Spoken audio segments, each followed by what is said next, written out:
Cool suit, huh? Well, this suit and this mask can protect me from really bad things.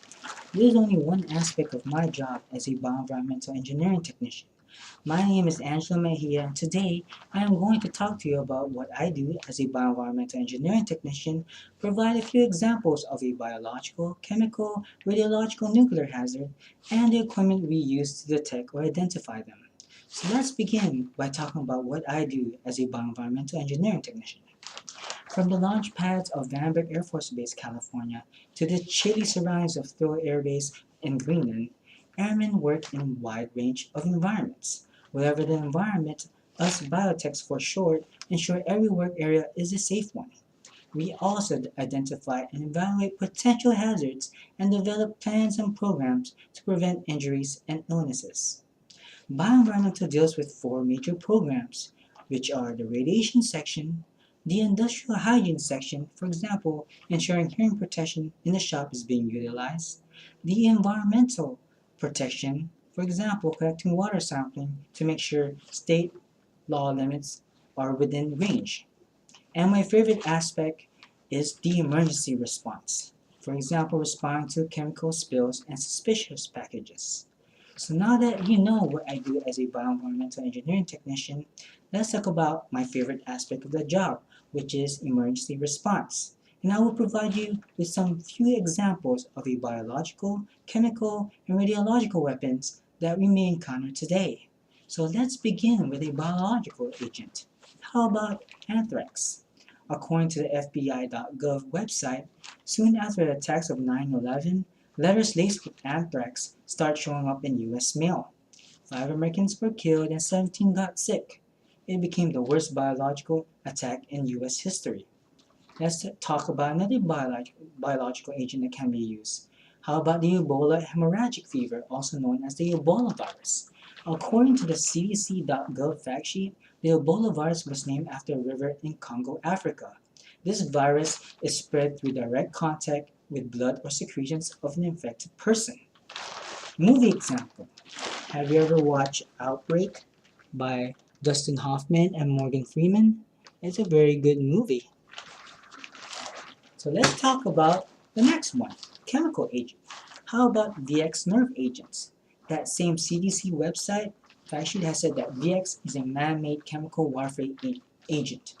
Basically, this agent causes the muscles and the glands to spasm until they get tired and no longer be able to sustain breathing function. Another movie example. Have you ever watched The Rock by Sean Connery and Nicolas Cage? Remember that time where they had the bad guys using these VX ampules inside the missiles? Pretty interesting. Next one, let's move on to the radiological nuclear weapon. That's basically self-explanatory. Remember the invention of the atomic bomb during the World War II, and they bombed Hiroshima, Nagasaki, Japan? Another movie example for you. Last one, I promise. Remember, do you ever watch The Sum of All Fears by Mr. Ben Affleck and Morgan Freeman? Remember that time when they actually bombed that football stadium with that nuclear bomb? Ooh, scary. So now that I've given you some examples of a biological chemical warfare agent, radiological nuclear weapon, let's take a look on what equipment we can use to detect or identify these weapons.